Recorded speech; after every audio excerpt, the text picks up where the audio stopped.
Yeah, I started to like, I feel like, yeah, there is some flow to that.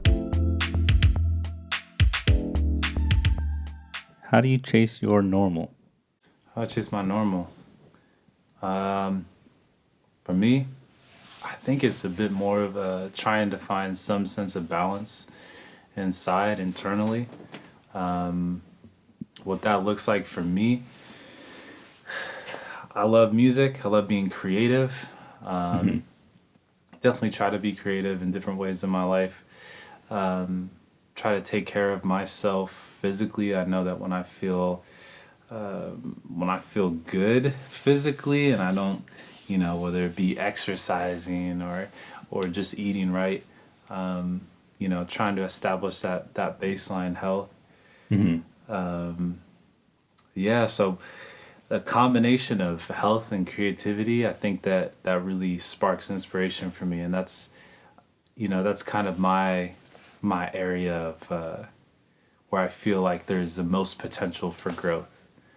And so I aim for, getting that combination of ingredients for inspiration. I try to do that on the daily, Hmm. but it's a struggle, but it's definitely kind of my pursuit of my, what I would call, my normal. What do you do when you aren't able to find those ingredients that day? Yeah, because there's definitely days where I don't find that inspiration and those ingredients just are out of stock. And Hmm. um, so I'm very thankful that I have friends and I have family that, I feel like I can rely on in certain ways. Um, but definitely talking and reading and really just sort of expressing myself. And that's where that creative element comes in, like whether it be playing the drums or, it's doing some reading and just, contemplating some of the things that I learned, or even just writing. I enjoy writing, and that's a way for me to kind of process, and decompress some of the things that I experience on the daily. When you talk about your support system, what does that consist of and how do you feel best supported? Well, my support system looks like, I mean, I have my wife, I have my close friends. My circle of support isn't large, and I like it like that. I Hmm. like having, my close. I like really quality over quantity kind of thing.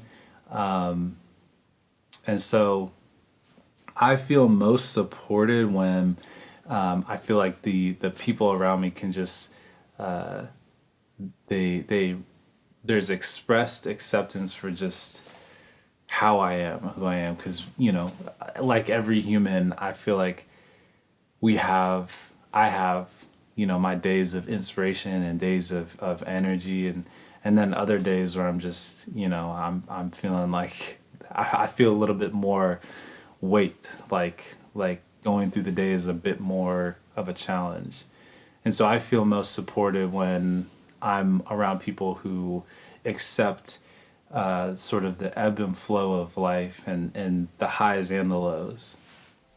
There's a lot going on in the world. What is one or what are a few of the things about this world in this current state that you would like to normalize?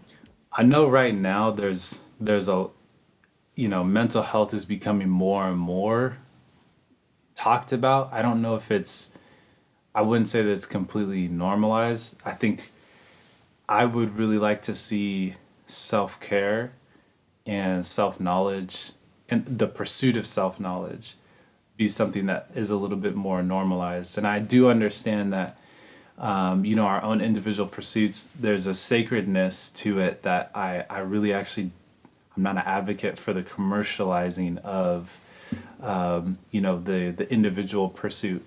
Meaning, I think that each person's journey is sacred and should be, held within their circle and not something that's sold, for any kind of profit or made known to the greater world. So, as far as like normalizing like self-knowledge and like and mental health, I'm an advocate for that.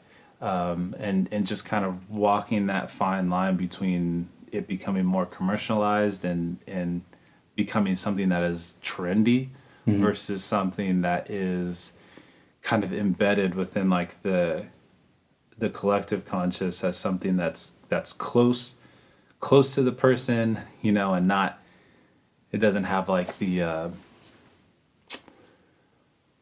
Instagram effect, you know, where people are putting their whole life on display for the hopes of garnering attention. I'm hoping that self-knowledge and mental health will be important to people simply because it's important, not because it's a tool for attention. That's beautiful. We are just coming into the new year. Happy 2022 to you. Hey, What are some of your maybe small or big goals that you have for this upcoming year?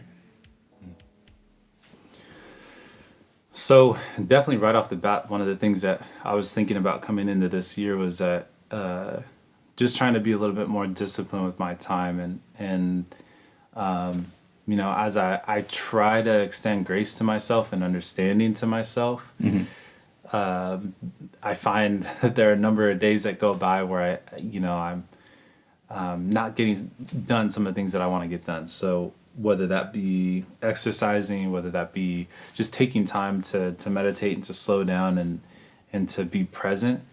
So I'm trying to be a little bit more structured with my time in this, you know, 2022 year, and you know, with a little one on the way, definitely trying to be. Hey, congratulations. You know, thank you. So that's definitely a transition into a new way of life. But you know, so I'm trying to be more conscious of how I'm spending my time and really pour energy into the things that are important to me. You know, such as this.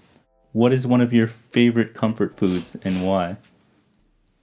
This might be a comfort food and just my favorite food in general. I really like Vietnamese food and not pho soup. I know in Southern California we got those everywhere, and specifically where we're at, we have this one place here in town that I frequent, and it's a comfort food for me. I enjoy it because it sits well with my body. I feel like my stomach enjoys like not just the taste of the food, but it just feels like it's a wholesome, healthy food. Who is Ryan Landseadel? Man, Ryan Landseadel, he's a work in progress. He is somebody who accepts that no day is the day that I have arrived. I am constantly growing, and so I'm somebody that embraces the growth of the human experience. I'm somebody who wants to grow my perspective, not just on the world around me, but on myself, so that ultimately I can learn to love myself better, and I can, you know, learn to love others. And I think that answers a little bit of the who, but I know that answers a little bit of the why too, like why I'm, I guess, a bit of my purpose. But the who, I'm still working on figuring that out too. Where can people find you? Anybody you want to shout out? Any organizations you want to shout out? Any last advice you have for the listeners right now? Yeah, look within, wherever that is. You know, I think we're living in a time right now where, you know, there's a lot of great content out there that can be that can lead to a lot of great introspection, and so when whether you're watching something or listening to something, if you feel that urge to sort of look within, you know, do that. Take time to be still and to be quiet and to listen to yourself and learn to be your own friend. And so there's a lot of great resources out there. Definitely, you know, chasing normal. There's a lot out there. You know, plugging our own.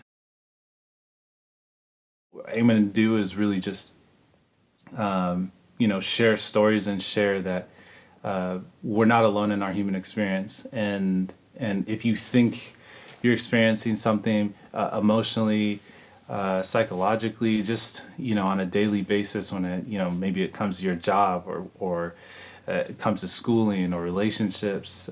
Many of the things that we feel are much more common than we sometimes even realize. So check that out. Check out, even just going a resource that I've really enjoyed is the School of Life. You can find that on YouTube. They have a lot of great resources for relationships. They have a lot of videos, animated videos. They're they can keep your attention and very very clear in the communication as far as understanding what they're trying to explain. They also have books that are very very easy to read and promote that sort of that self-knowledge that we talked a little bit about earlier. So there it is. Hey, thank you, Ryan, for checking in. Of course, obviously, this is not the last we'll see of you. So I'm looking forward to what this year has in store for Chasing Normal. I appreciate you, man. Appreciate you. Thank you for having me.